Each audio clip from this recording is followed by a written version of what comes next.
Hey guys, welcome to Mara's Juncture. I am Mara, and today we're going to be doing my September reading wrap up. Okay, baby, I've had to record this video a good 10 times, maybe more than that. I've had to re-record this video, so go ahead and leave your girl a thumbs up just for the dedication, okay? Because at this point I'm tired, I'm annoyed, I'm just ready to call it quits.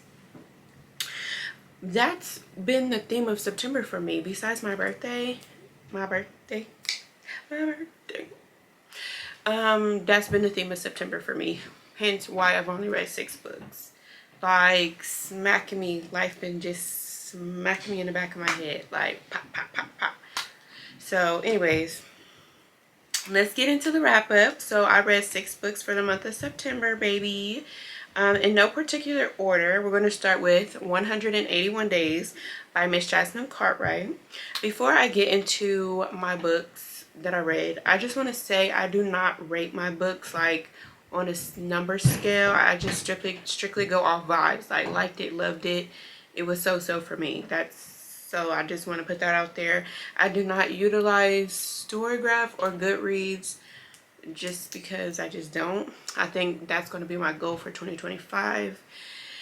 I do have a reading journal that I have from Danielle. If I remember, I'll link her website below, but I think I did on one of my other videos. I did link it. So yeah, let's go ahead and get into the books. So I'm just looking on my phone, but I barely use my reading journal. So yeah, so we have 181 Days by Jasmine Cartwright. This is an arc. I read it as an arc, so thank you, Jazz, for the arc. So this comes out October 14th, I believe, October 15th or 18th. I don't know. I'll put it on the screen because I cannot remember. But it does come out October 15th, something like that. So I don't know if she's going to label this as like YA fiction or YA romance, because the perspective from which I read it, it was giving very much fiction for me. I didn't really grasp the romance aspect, or that didn't stick for me, being that I am a mother, and so I was reading it from the point of view of a mother. But anyways, the book follows Misha, who is a senior in high school. She is the town outcast. She lives in a small town in California, and there's only a few black people in this town, a few black families in this town, and she's one of the few black people. And in her household, her mother is white, her stepfather is white, and her 3 siblings are white as well. They are younger than her. They are 2 elementary and 1 middle school. 1 kindergartner. The kindergartner is her little sister. She has a 7-year-old brother, and then her oldest sister is in middle school. And so Misha is also fighting mental challenges. She's been diagnosed with mood disorder as well as schizophrenia, and she's having heightened hallucinations due to her not taking her medication, because she feels like she does not want to be a zombie, so that she's able to take care of her siblings. She is the primary caregiver of her siblings due to her mother being bedbound because of her mental challenges as well. She's in a severe depressive episode, and so when she takes her medication, she's knocked out for the count. She's not in her children's lives at all, as far as getting them to school, feeding them, like Misha does all of that. She feeds them, gets them to school, bathe them, put their clothes on, buy their Halloween costumes, buy their clothes, pays for like the streaming services. She is the provider in the household. Her stepfather does not do anything because he lost his job, and he's a day drunk. He just goes out and he just drinks all day, and then comes home and is abusive to everyone. So with Misha not taking her medication to take care of her siblings, she is having like heightened hallucinations, like she sees things of course that nobody else sees. And she also does have not really an imaginary friend but an imaginary being there, and his name is Fergal, and he's very creepy, he's very eerie. To me, he's like a representation of fear slash depression. He laughs at her like in this creepy creepy way, you know, that very long smile. And I don't like him, but I think Jasmine did a good job with the representation of him, like his character. He's very, very, very creepy. And so Misha, as well as her not taking medication and having these heightened hallucinations, her brain is telling her that she has 181 days until she needs to unalive herself. So we're following the countdown of the 181 days to the day that she's supposed to unalive herself. And she uses the marbles as her countdown. And she also does have, her father is black, but her father passed away due to a tragic accident, and that was her primary caregiver before she was living with her mother and her stepfather. And her black grandfather, which is her father's father, also lives in the household with her mother and stepfather. Her mother felt guilty due to her father's passing and felt like she had to take care of his father, who is wheelchair bound. So the stepfather agreed to bring him in due to him being able to collect his disability social security checks. So we followed this journey of Misha's countdown to unalive herself, and she does have a love interest, Jesse, that she meets. And this part of the story was did not just stick for me. I did like their relationship, because the relationship, I felt like he benefited from the relationship more than she did, just because of, you'll see like how her personality is, but I felt like he learned more about himself and about love being with her than, you know, she gained from it. Like, I feel like she didn't really gain anything from the relationship besides, of course, someone who loved her unconditionally. But baby, the end of the book, Jasmine, it was given When I Catch You, Ricky, When I Catch You, because the way, baby, the seashells. Jasmine did her thing with this book, but I will say it is dark. It's a very, very, very dark book, only because if you know people or you struggle with mental health in this aspect, it could be very triggering. But she does put all these disclaimers in the beginning of the book, as well as a nice little playlist. So it is a book that I recommend. I do like her books. I love her writing, so loved it. Okay. Whew, that was a lot. Next, we have Curtis Jackson, The Accomplice. So this follows three people. Like, the book is told in a 3 point of view way. So the first point of view is Ania Adams. She is the first black female Texas Ranger, which I love how he gives us a little razzle dazzle, like a history lesson of like black Texas Rangers or black Rangers, specifically female, because that made me just wanted to go look it up even more and just get like a history lesson on black Rangers or black female Rangers. So the point of views follow Nia Adams, who is the first black female Texas Ranger, and then it does have a dual timeline. It goes from present to back in the day, and so yeah, it follows Nia Adams, first black Texas Ranger. Then it follows Desmond Bell, who is a retired vet who fought in the Vietnam War, and he goes after bad guys, like pretty much white, like rich white, or not necessarily white, but rich people who are doing like crooked things, like at the top of the chain and affecting society. Like, society would be better off without them. And then we also follow Katz, who is a unhinged hitman who was hired by one of the white rich men to take out Desmond, and then Nia is trying to catch Desmond and catch Katz. So it's like this huge like rat race of like catch me if you can type situation, and I liked it. It's a nice quick read. to me it gives popcorn thriller, because a popcorn thriller to me is something that's page turning. You know, it keeps you entertained and it's very quick. You know, you're not being bogged down with too much information, but a nice amount of entertainment to, like, you know, you just want to chill and read a book that's not going to take you forever because it's so freaking long and you're being given way too much information.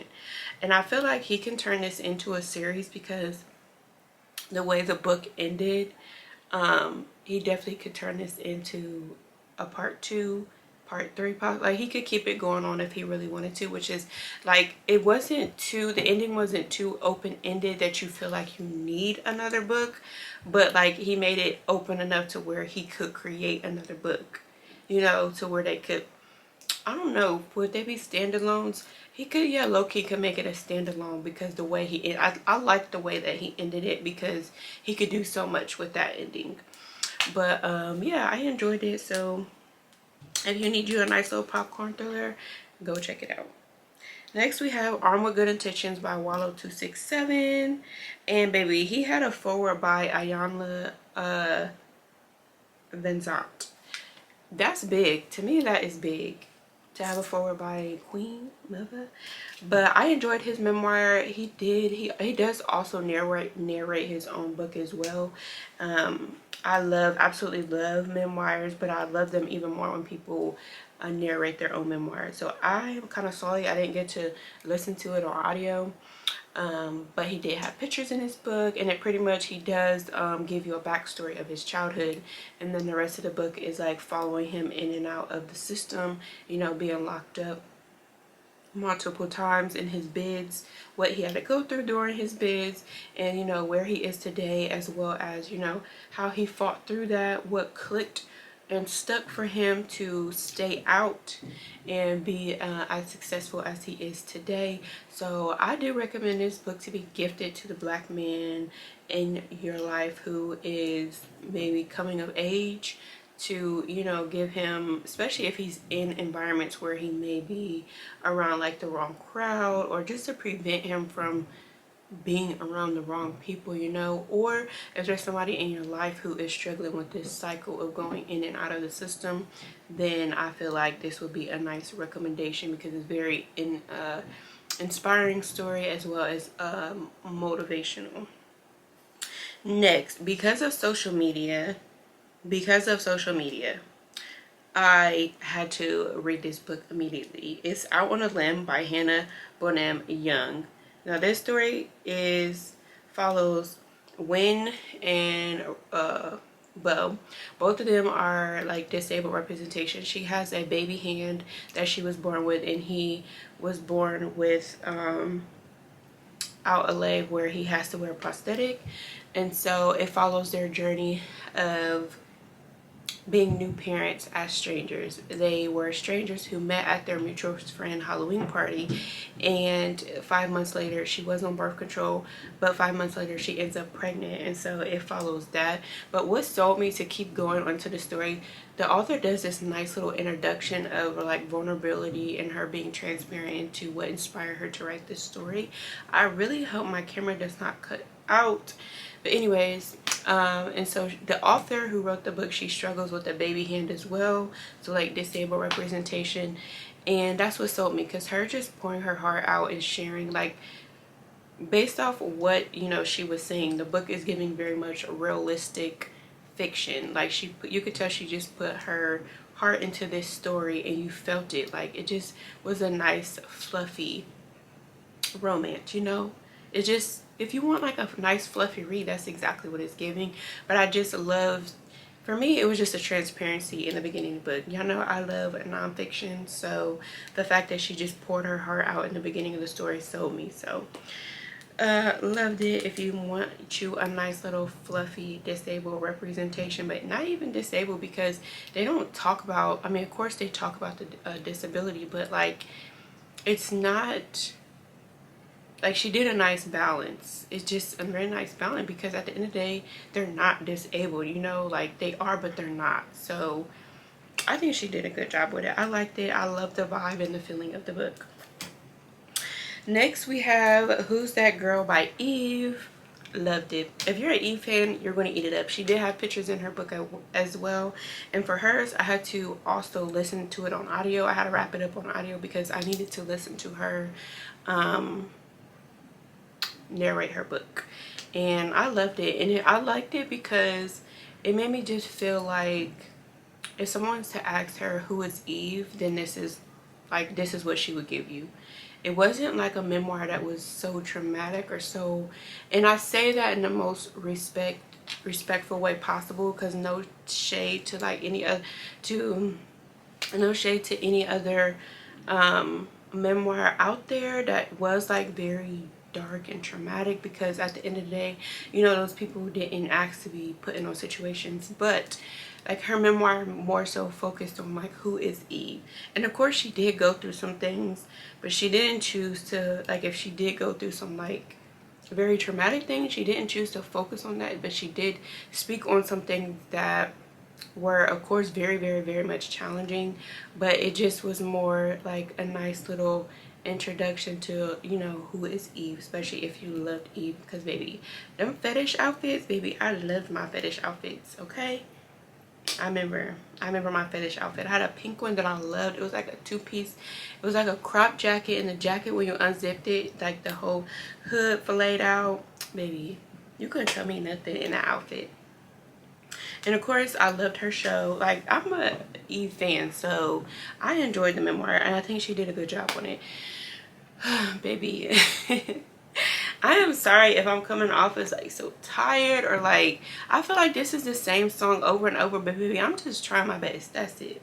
But it's also about to be that time of the month for me, like any moment now, as well as, like I said, I've had to film this video a good 10 plus times, and so like my voice, I should have brought some water with me. Like, I'm running out of voice. But we're on our last one. So the last one we have is Death Note, which is a manga by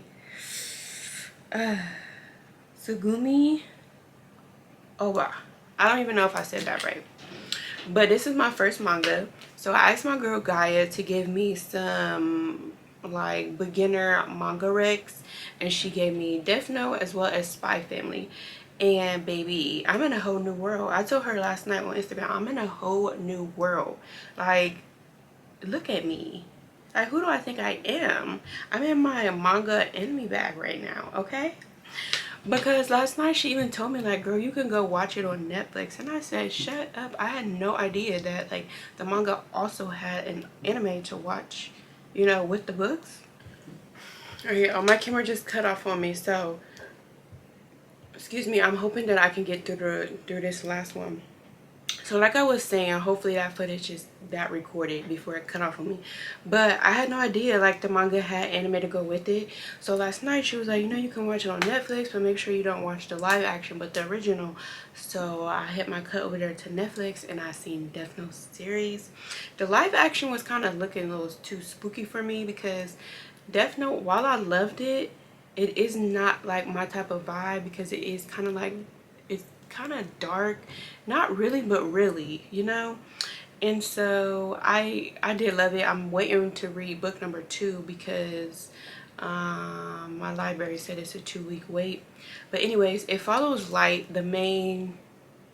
And by the way, I did eat up the anime last night. I only watched the first episode because I didn't want to ruin the rest for myself, because I do actually want to like read the book before I finish the manga. But anyways, I